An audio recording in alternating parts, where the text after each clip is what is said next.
Time Warner Cable is pleased to be an underwriting sponsor for Carolina Week. Coming up on the November 5th edition of Carolina Week. I'm Erin Franklin. Find out about a polarizing issue that might affect the town council elections tomorrow. I'm Marissa May. I'll tell you about a report that might cause you to rethink the jock stereotype. In sports, one Tar Heel team heads to its conference tournament ranked #1. Did we skip fall and go straight to winter? Weathercaster Laura Pagano will tell you just how cold it will get. All that and a new place to spin your wheels. Carolina Week starts right now.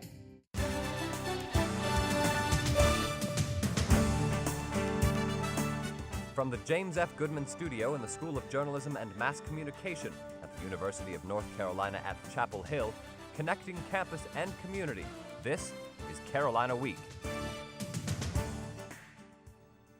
Hello and welcome to the Monday edition of Carolina Week. I'm Carla Babb. And I'm Adam Rue. Thank you for joining us. Candidates for local elections often focus on the economy, crime, or education. But this election is a little different. Our Erin Franklin is live in the newsroom. And Erin, this isn't an issue that's usually at the heart of elections. No, it isn't, Adam, but in less than 24 hours, voters will cast ballots in the town council elections, and it's the homelessness issue that has candidates divided. Most people running for town council agree homelessness is a problem, but they don't agree about how to solve it. Candidate Penny Rich says the downtown location of the men's shelter needs to change. It needs to be away from the center of town, away from temptation, and we need to get a new homeless shelter. Candidate Will Raymond agrees, but says it's not for the town to say where people can spend their time. If you're a homeless person, you don't have a place to go during the day, but otherwise you're not causing any trouble, you have every right in the world to be downtown.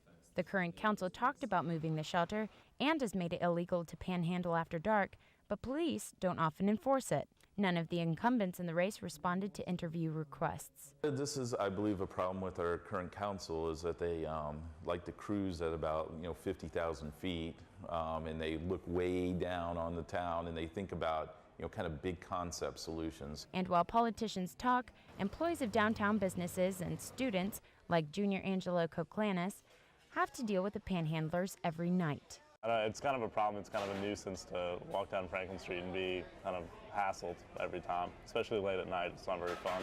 Raymond and Rich say the town has to address different parts of the homeless population differently to make a difference. There's troublemakers on Franklin Street, and some of the troublemakers are panhandlers.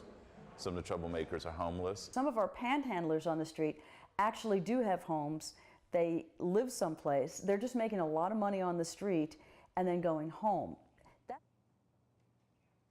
And that's one thing everyone seems to agree on, the need to deal with panhandlers who aren't homeless. Erin, how do the candidates differ about laws aimed at regulating panhandling? Some candidates think that the panhandlers should be treated as employees and taxed on their earnings, while others think that the problem can't be solved by issuing more ordinances. Erin Franklin, live in the newsroom. Thank you. Barack Obama is pretty good at firing up a crowd, and that's just what he did during a recent campaign stop in Durham. Thousands filled the stadium at NC Central University. I want big change, not little change. To hear the presidential hopeful give a stump speech. Students from all 4 local universities were there as Obama covered topics including health care, jobs, education, and the war in Iraq. Obama also attacked critics who say he lacks experience. 2 of the longest resumes in Washington were Dick Cheney's and Donald Rumsfeld, and they led us into the biggest foreign policy disaster in a generation. So a long resume doesn't guarantee good judgment. Obama will face the first Democratic caucuses in Iowa on January 3rd. Right now, he trails Hillary Clinton for the Democratic nomination. And Obama isn't the only big-name Democrat to make a swing through the Triangle area. People filed into Jones Auditorium on Meredith College's campus Friday to hear Speaker of the U.S. House of Representatives, Nancy Pelosi. The audience welcomed Pelosi with a standing ovation. Pelosi became the first woman to serve as Speaker of the House when her fellow Democrats elected her in January.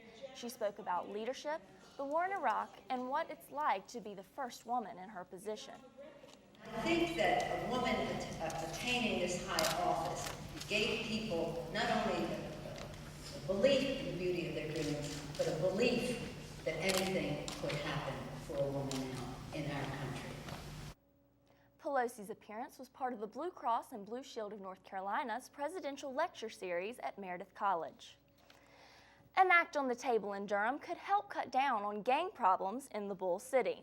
If any of the gang members you see here is convicted under the Racketeer Influence and Corrupt Organizations Act, or RICO, he could go behind bars for longer periods of time. As with the federal version of RICO, prosecutors and police would have to prove a person committed at least 2 felonies and was part of an organized crime unit. Opponents say RICO would be too costly and time-consuming and wouldn't be a surefire solution to the fight against gangs. Being a student is tough. Being an athlete is tough. Being a student athlete sometimes takes a doctorate in time management. But our Marissa May tells us some student athletes have the right game plan. Many athletes fight the stereotype of performing only on the field, Adam, while slacking in the classroom. Numbers from a recently released NCAA report tell a different story. Student athlete.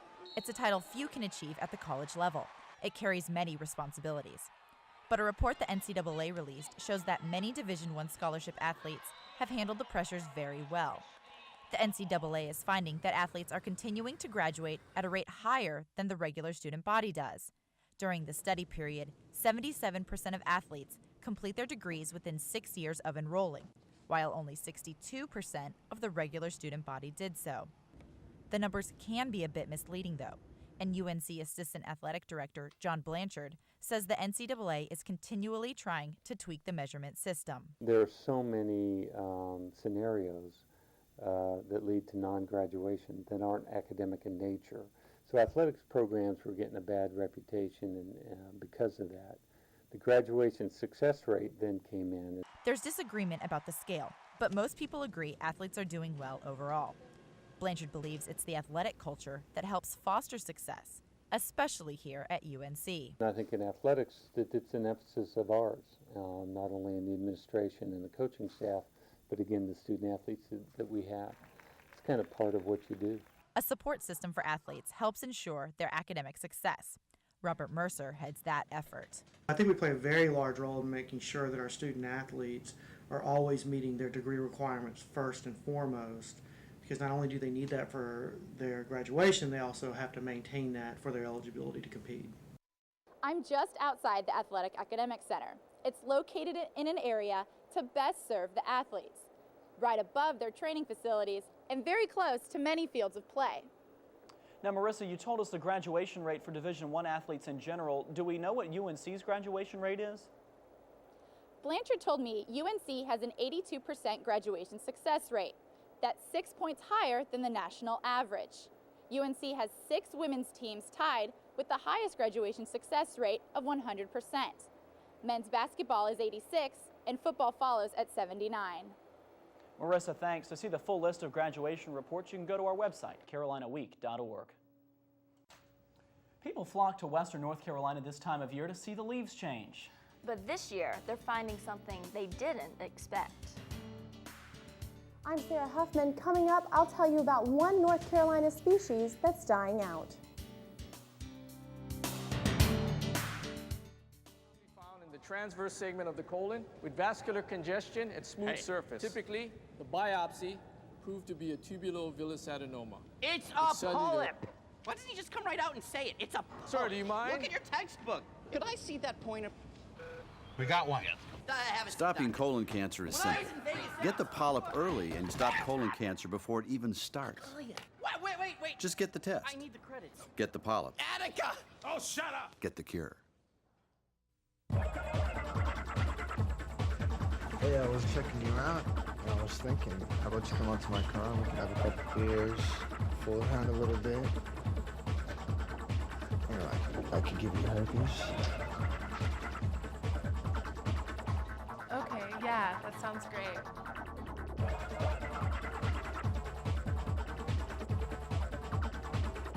Mad. Face the brutal truth about underage drinking. We're all used to seeing the beautiful forest of the North Carolina mountains, but that familiar scene could change for good. Reporter Sarah Huffman is in the studio, and Sarah, one of the key species is dying out.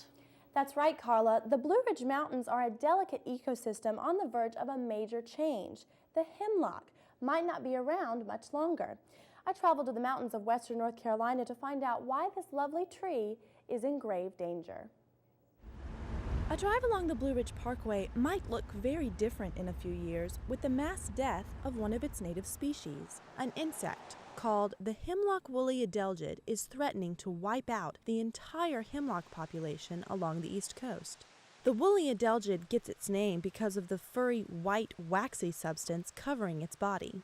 The tiny pest attaches itself to the base of hemlock needles and sucks out all of the nutrients, eventually causing the needles to fall off. But hemlocks can't survive without their needles, so they die within 5 to 7 years. Infested hemlocks go from a lush green tree, like this one, to a skimpy grayish skeleton, like this one, before eventually dying for good. Hemlocks tend to grow in cool, damp places, like near riverbeds. A volunteer coordinator at the Cradle of Forestry in Pisgah National Forest, Barbara Merrill, says the present drought isn't helping either. Because we have had an extreme drought here this summer. We had a freeze this spring, and then the drought this summer, I believe it's just devastating the trees, and they have no defense. So what can we do?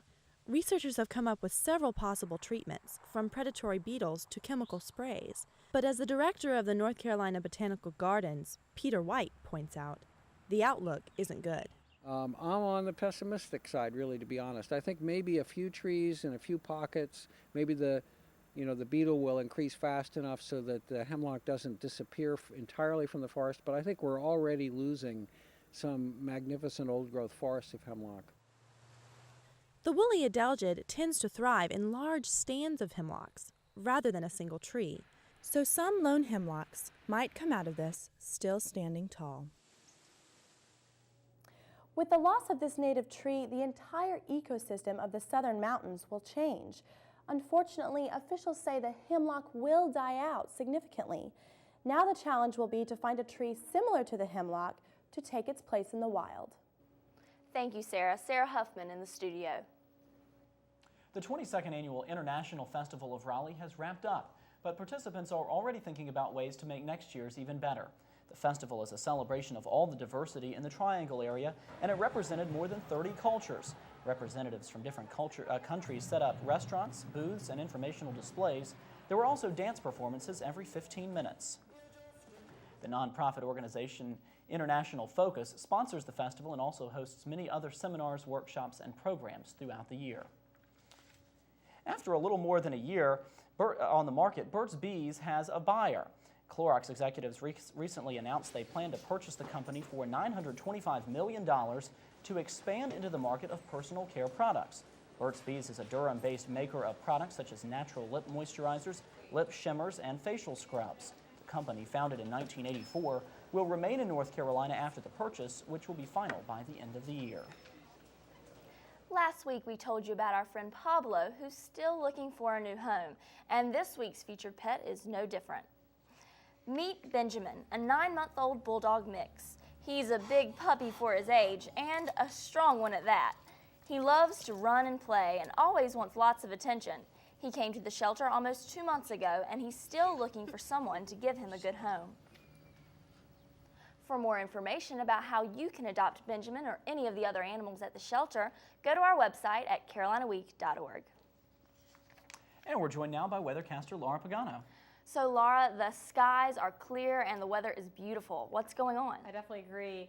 This past weekend, it was just absolutely beautiful. We saw seasonable temperatures, and well, people are now bundling up and drinking coffee to stay warm. Are we seeing an early winter visit? I'll let you know next.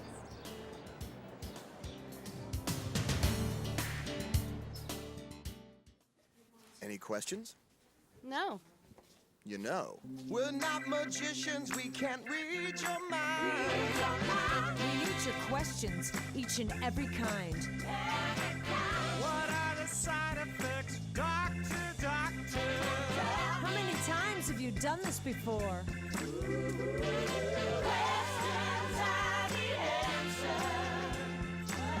Will this react with my other medicine?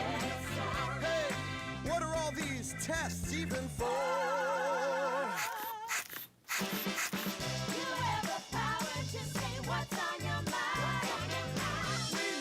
Questions each and every kind. Questions are the answer. Questions are the answer.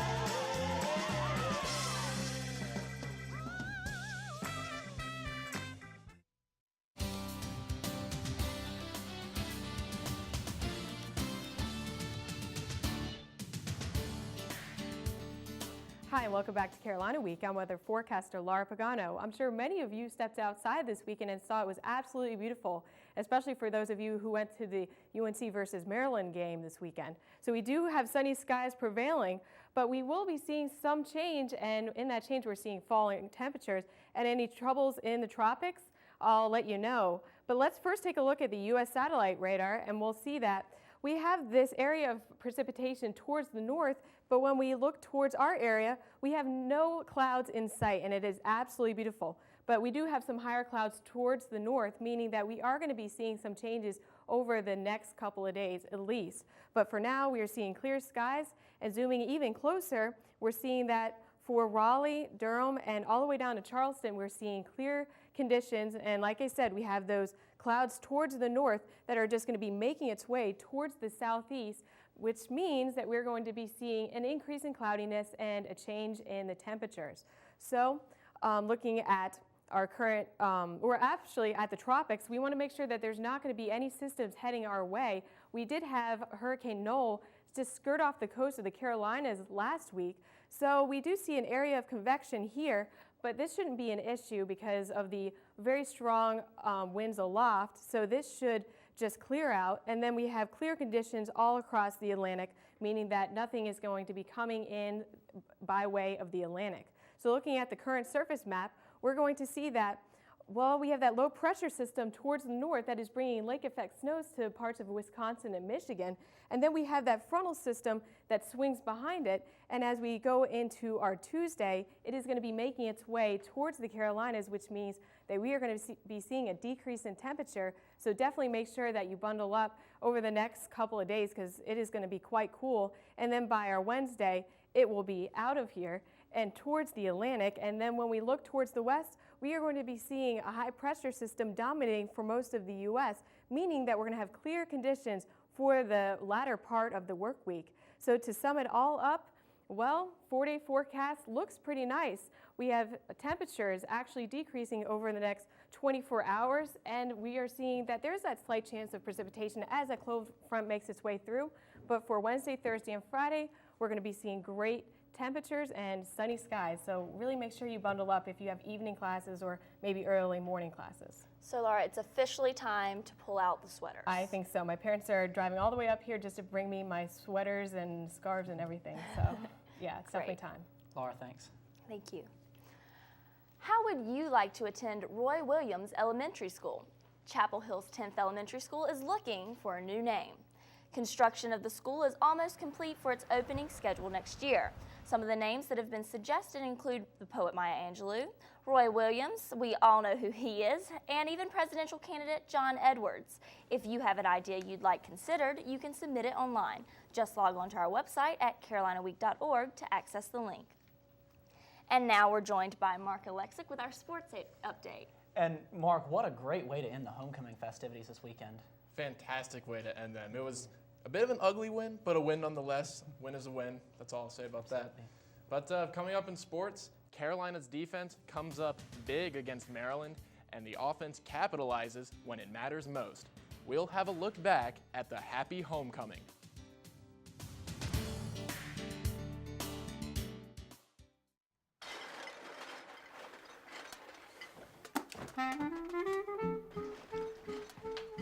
Hear that? How could I not?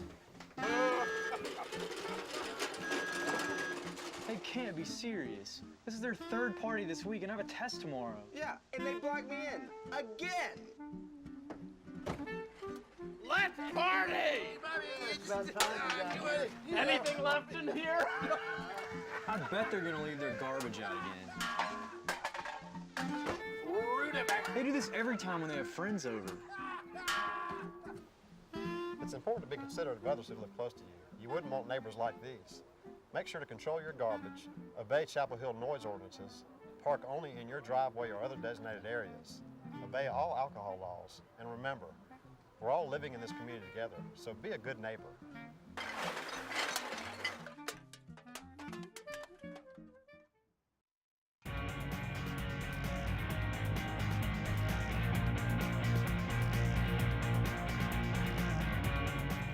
Welcome to Carolina Week Sports. I'm Mark Alexic. Well, it's 1 down, 3 to go. The Heels had to beat Maryland and have to win their 3 remaining games to make it to a bowl. To do that, they'll need to give the same kind of effort Butch Davis got on Saturday. This is maybe the best defensive performance certainly that we've had from a standpoint that a lot of guys on defense really contributed to this. The contributions start early when Darrell Mapp and Darius Powell give Chris Turner a double dose of pressure, forcing an incomplete pass. So the Terrapins try the running game, but Hailey Taylor and E.J. Wilson shut it down. And Roy Williams likes what he sees from the Heels defense. As for offense, Connor Barth kicks off the second quarter with a 23-yard field goal, giving UNC a 3-point lead. But Maryland strikes back with a 26-yard field goal, tying the game at 3. It's a field goal frenzy for the rest of the half. Barth puts up this 45-yarder to regain the lead, and he makes another 45-yarder beneath the Carolina blue skies. But these Carolina blue eyes really want to see a Carolina touchdown. Well, ask and you shall receive. In the third quarter, T.J. Yates looks downfield, fires, and connects with Hakeem Nicks for the touchdown. The Terps keep it interesting as Keon Lattimore burrows his way in for a Terrapin touchdown, and Maryland cuts UNC's lead to 3 on this 29-yard field goal, but the Tar Heel defense does the rest. It's Maryland's last hope, but Turner's pass goes out of bounds, and it's all smiles for Carolina as the Heels hold on for their second conference win. No, we didn't play a perfect game, but we took advantage of, some opportunities that we usually didn't in the past, and it allows us to get the win. Up next, a much-improved NC State Wolfpack in Raleigh Saturday at noon. At last, basketball season is here. On Saturday, Roy's boys rolled over the Shaw University Bears 114-62, showing why the Tar Heels are ranked number 1. In the first half, Shaw loses the ball. Wayne Ellington gets it, sends it to Ty Lawson, Lawson to Green, and he slams it in. Danny Green says, that was easy. Coming up, Ty Lawson on the drive, leaving the Bears in the dust as he gets the easy layup. Now, here's Ellington trying for the bucket, but Ginyard recovers and gets the 2. Ellington, again, to Ginyard, to Deion Thompson, and Thompson goes airborne and drops it in for the 2, and Ginyard says the work Thompson and Alex Stevenson did in the offseason is showing on the court. Well, Deion and Alex have worked really hard this summer, obviously, to prepare themselves for the opportunity that they're going to have this year with Brandon leaving.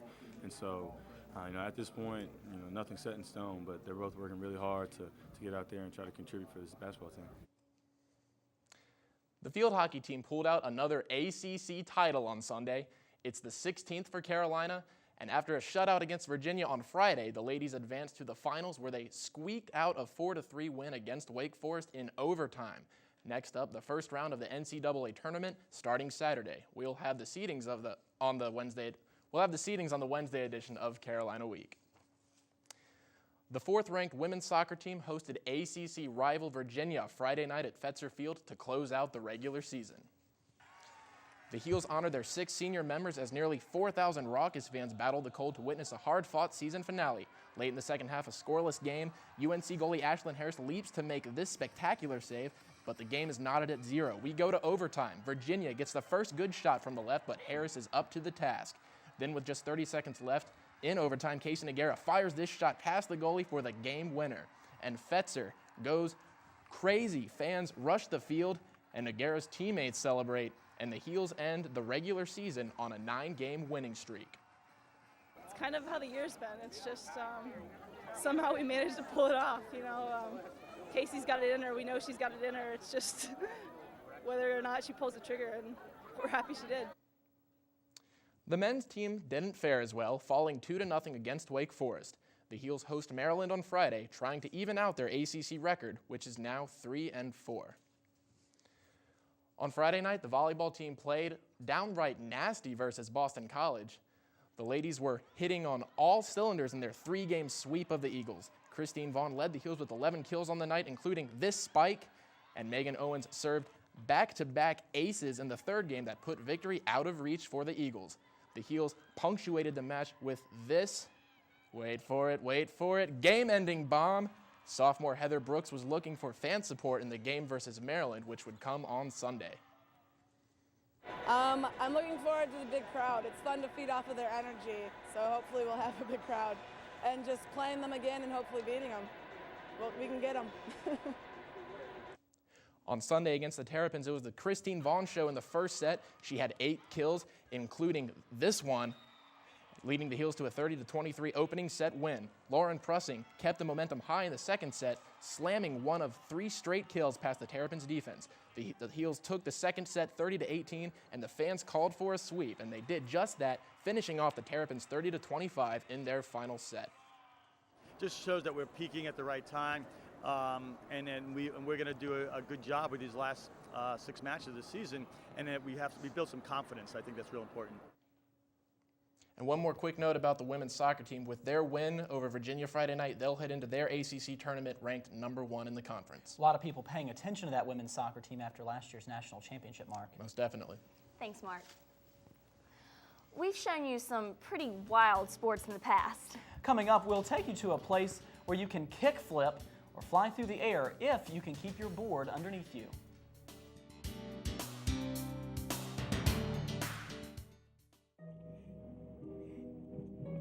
Passing gas can be deadly. Whoa, oh, something's funky. Passing gas releases a plume of toxic vapors, Oh, honey, not in the car. like ammonia and hydrogen cyanide, Oh, and lethal poisons that can linger even when windows are open. Kids shouldn't be exposed to secondhand smoke. Don't pass gas, take it outside. If you have a story idea, contact Carolina Week at 843-8292. You can also visit us online at carolinaweek.org. If you have questions about this program, write Carolina Week at Campus Box 3365, UNCCH, Chapel Hill, North Carolina, 27599. If you're wondering where all those X Games stars are coming from, it might be from right here in our own backyard. Reporter Amanda Pittman tells us about Chapel Hill's very own gateway for skating sensations. If you're a skateboarder in Chapel Hill, chances are it's been hard to find a good place to drop into a quarter pipe or grind a rail. But Homestead Park off Homestead Road is the new hot spot for skaters. Chapel Hill Skate Park is the only place for skateboarders and inline skaters to bust out tricks in an enclosed area specifically built for them. Before it opened in 2006, Project 58 in North Raleigh was the nearest skate park. Skateboarder Corey Kirkland says he likes the park because it's close to his house and it's a fun place to do his favorite tricks. There's too many bird slides, my favorite. Sponsored by Vertical Urge, the Chapel Hill Skate Park is 10,000 square feet of concrete, surrounded by quarter pipes, and littered with fun boxes, grind rails, and volcano ramps. Quarter pipes like these are what skaters use to drop into the park to begin their run. Skateboarder Alex Laurent says the park is just a great place to hang out and enjoy yourself. When I'm flowing on those ramps, I'm just thinking I'm a free bird. And back and forth, I'm on the ramps. What the hell? I'm doing kick turns. I'm just skating. Vertical Urge is also using the park to sell merchandise. There's a small store where skaters can get new decks, trucks and wheels, shoes, or a snack. In Chapel Hill, I'm Amanda Pittman, Carolina Week. That's going to do it for this edition of Carolina Week. Thanks for watching. Good night.